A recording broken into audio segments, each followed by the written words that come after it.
الحمد لله إن الحمد لله نحمده ونستعينه ونستغفره ونعوذ بالله من شرور أنفسنا ومن سيئات أعمالنا من يهده الله فلا مضل له ومن يضلل فلا هادي له ونشهد أن لا إله إلا الله ونشهد أن محمدا عبده ورسوله أما بعد فيا عباد الله اتقوا الله حق تقاته ولا تموتن إلا وأنتم مسلمون فقال تعالى فما استكانوا لربهم وما يتذرعون قال النبي صلى الله عليه وسلم إذا سألتم الله فاسألوه ببطون أكفكم ولا تسألوه بظهورها.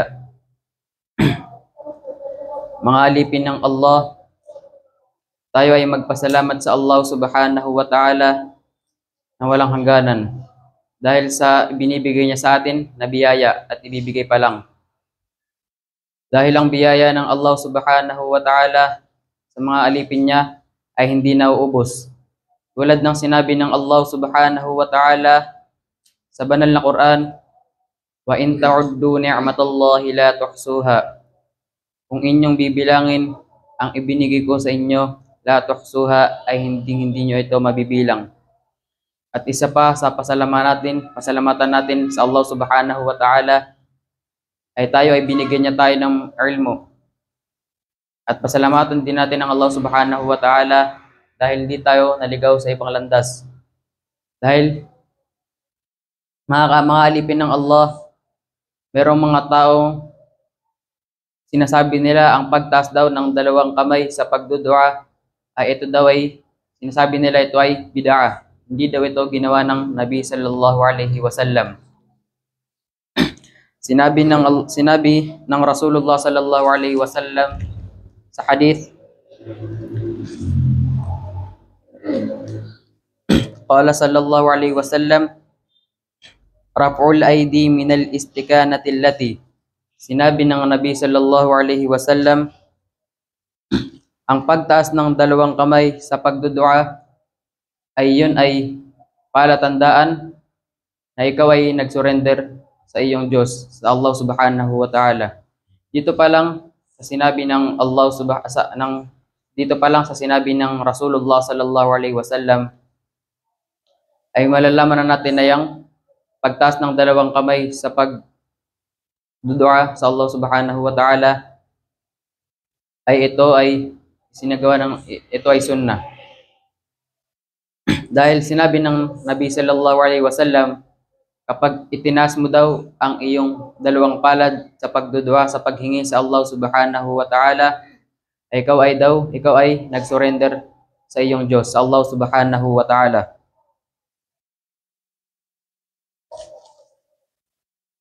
Sinabi naman ng Rasulullah sallallahu alaihi wasallam sa hadith, inna Allaha rahimun hayyun karimun yastahi min abadihi an yarfa'u ilayhi yadihi thumma la yad'u fihi ma khayra.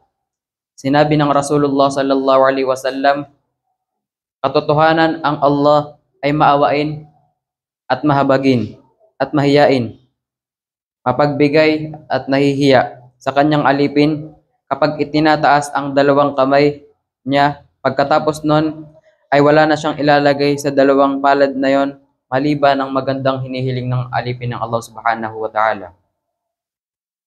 Sa hadith na nabanggit ko, ang maintindihan natin dito, naintindihan natin sa hadith na yon ay kapag itinataas ng alipin ng Allah subhanahu wa ta'ala ang kanyang dalawang kamay sa Allah subhanahu wa ta'ala, ay ang Allah subhanahu wa ta'ala nahihiya siya na itaas na hindi tanggapin ang dua ng alipin ng Allah subhanahu wa ta'ala. May mga taong mas mabuti daw na iwanan ang ugali, iwasan daw nila na ang pagtaas ng dalawang kamay sa pagdudua ay iwasan daw para mas maingat. Pero hindi niya na kinakalimutan na ipinapatigil niya ang sunnah ng Nabi sallallahu alaihi wasallam. May pinapanghawakan sila na dalil na nakaayon kay Anas bin Malik radiyallahu anhu. Na sinabi na nakasaad sa Kitab Bukhari. Na sinabi ni Anas, la yarfa'u illa fil istisqa. Sinabi ni Anas, hindi daw itinataas ng Nabi Muhammad sallallahu alaihi wasallam ang kanyang dalawang palad kapag siya ay nagdudua, maliban na lang kapag siya ay humihingi sa ulan. Mga kapatid, itong hadith na ito, ay ito ba yung literal na meaning ng hadith na yon? Mga kapatid, ito ay may literal na meaning. At dahil sa nabanggit sa Sahih Bukhari na nanggaling kay Anas bin Malik, na sinabi niya na katotohanan na may isang Arabo na nanggaling sa katasan na pumasok sa masjid sa araw ng Jum'ah. Na sa araw ng Jum'ah na yon ay ang nagkukutba doon ay ang Muhammad sallallahu alaihi wasallam. At sinabi ng Arabo na yon sa Muhammad sallallahu alaihi wasallam, Ya Rasulullah, nasayang ang kayamanan at nagutom ang babae at mga bata. Hingiin mo sa Allah subhanahu wa ta'ala sa amin na paulanin niya na initaas ng Nabi Muhammad sallallahu alaihi wasallam ang kanyang dalawang kamay at humingi sa Allah subhanahu wa ta'ala sa ulan. Na lumaki ang ulap na kasing laki ng bundok na hindi pa siya nakakababa sa mimbar ay nakikita na niya. Sinabi ni Anas, tumutulo na sa sumpa niya ang ulan. Nasa pangalawang jamaat naman ay next week ay pumunta ulit ay yung Arabo na yon. Pumunta ulit yung Arabo na yon sa Rasulullah sallallahu alaihi wasallam. Sinabi niya sa Rasulullah sallallahu alaihi wasallam, Hay Rasulullah, nasira ang bahay at nalunod ang kayamanan. Nahingiin mo sa iyong Panginoon na si Allah subhanahu wa ta'ala patuyuin niya na itinaas ulit ng Nabi Muhammad sallallahu alaihi wasallam ang kanyang dalawang kamay at humingi, Ya Allah, gawin mong ulan yung ilmo na hindi makakasama sa amin, na hindi pa siya lumingon ay natuyo na at nawala na. At wala nang magtataas ng kamay sa paghingi ng dua sa Allah ang mabuti, maliban na ito ay kanyang tatanggapin. Yan ang gawain na kasaksihan hanggang ngayon sa taong totoong paghingi ng tulong sa Allah subhanahu wa ta'ala. Sinabi naman ni Imam Ash-Shafi'i rahimahullah, Al-ma'na la yarfa'uhuma kullu raf'i tujawiza ra'sihi. Sinabi ni Imam Ash-Shafi'i rahimahullah, ang minimin sa hadith na ito na sinabi ni Anas radiyallahu anhu na itinataas ang kamay niya na sosobrahan ang kanyang ulo. Sinabi naman ni Anas bin Malik, Ra'aytu Rasulullah sallallahu alaihi wasallam yarfa'u yadayhi fid du'a hatta yura bayadu ibtayhi. Nakita ko ang Nabi Muhammad sallallahu alaihi wasallam na siya ay nagdudua na itinataas niya ang kanyang dalawang kamay hanggat nakikita ang puti niya sa kilikili. Maliwanag naman sa hadith na sinabi na nakasaad kay Anas radiyallahu anhu na nakita niya ang Nabi Muhammad sallallahu alaihi wasallam na nagdudua na nakataas ang dalawang kamay, na humihingi siya sa Allah subhanahu wa ta'ala at nakita niya ang puti sa kilikili niya. Pero bakit sa isang hadith na nabanggit natin na nanggaling din kay Anas radiyallahu anhu na hindi tinataas ng Nabi Muhammad sallallahu alaihi wasallam ang dalawang kamay sa paghingi sa Allah subhanahu wa ta'ala, maliban hihingi ng ulan?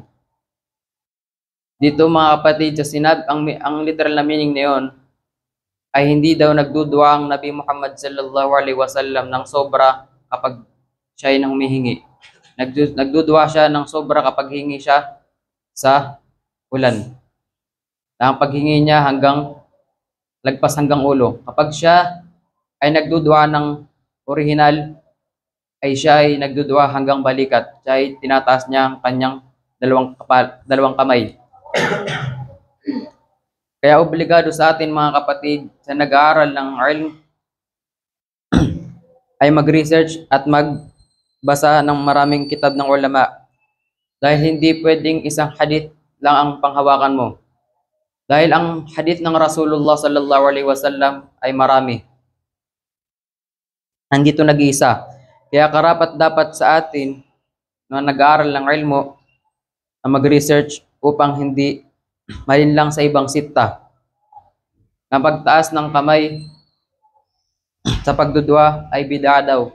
Sinasabi ng ibang sita, ang pagtaas daw ng dalawang kamay sa pagdudua ay bid'a daw. Hindi daw ito ginawa ng Nabi Muhammad sallallahu alaihi wasallam.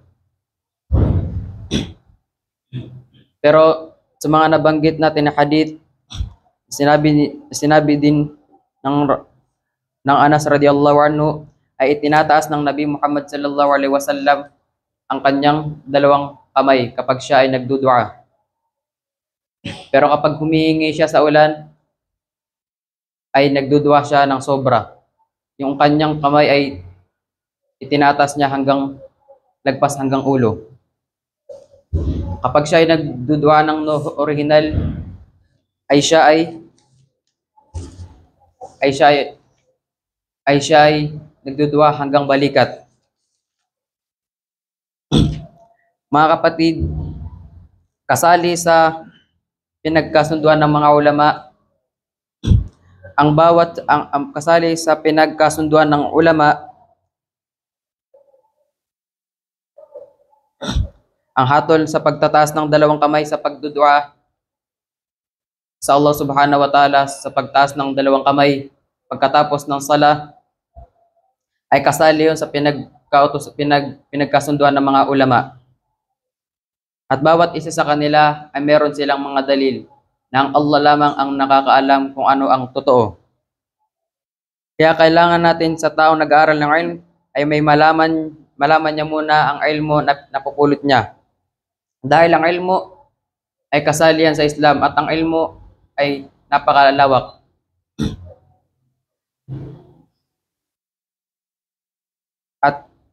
At kasali rin sa Islam ang ilmo. Unang pinagkasunduan ng mga ulama sa Ahlus Sunnah ang pagtaas ng kamay sa pagdudua ay kasalian sa mga dahilan na itinatanggap yan ng Allah subhanahu wa ta'ala ang pagdudua ng isang Muslim, isang mu'min. Madaming dalil dyan, pero sapat atong babanggitin natin na hadith. Sinabi ng Rasulullah sallallahu alaihi wasallam, al-mas'alatu an tarfa'a yadayka hadwa mankibayk. Sinabi ng Rasulullah sallallahu alaihi wasallam sa hadith, ang pagdua sa Allah subhanahu wa ta'ala ay itataas mo ang iyong dalawang kamay at hanggang balikat.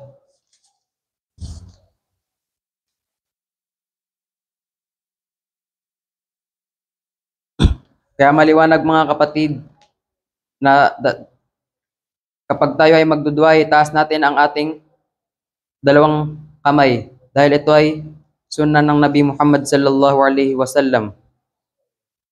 Wa aqulu qawli hadha wa astaghfirullaha li wa lakum wa lisairil muslimina min kulli dhanb fastaghfiruhu innahu huwal ghafurur rahim.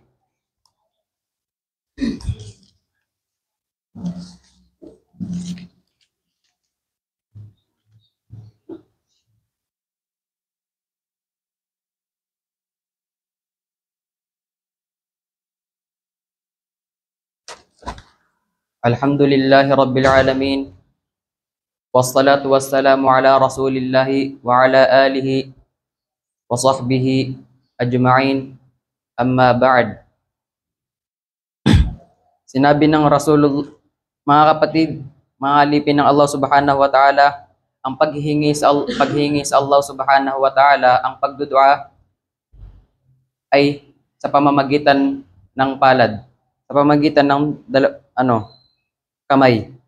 Sinabi ng Rasulullah sallallahu alaihi wasallam sa hadith, "Ma rafa'a qaumun akuffahum ila Allah ta'ala yas'alunahu shay'an illa kana haqqan 'ala Allah ay yad'a fi aydihim alladhi sa'alu."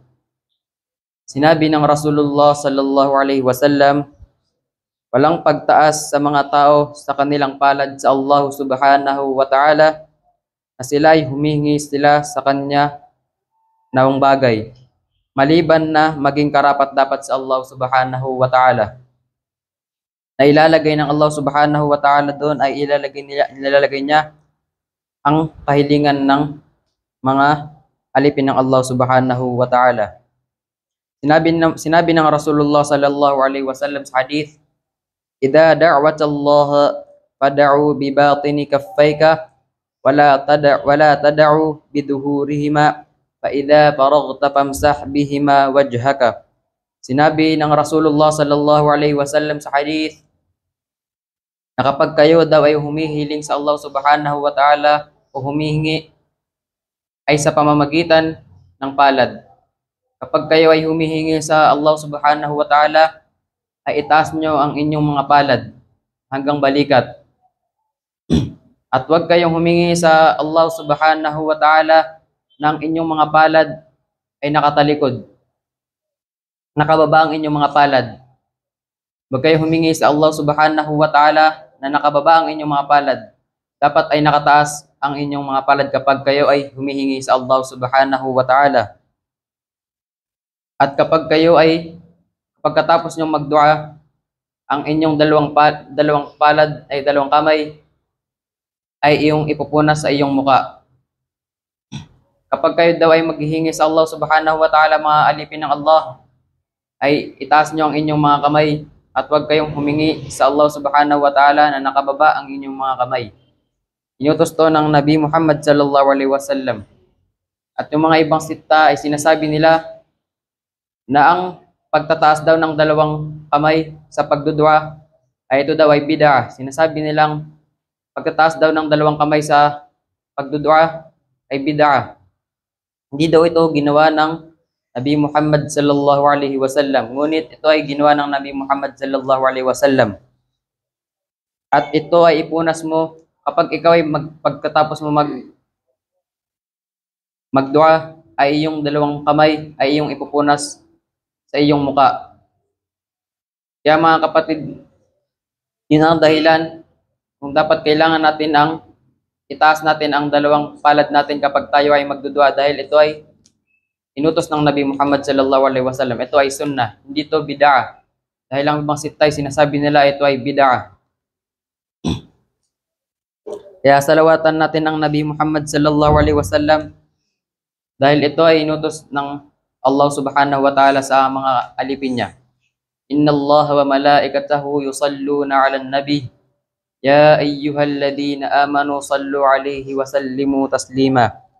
Allahumma salli 'ala sayyidina Muhammad wa 'ala ali sayyidina Muhammad kama sallaita 'ala Ibrahim wa 'ala ali Ibrahim innaka Hamidum Majid.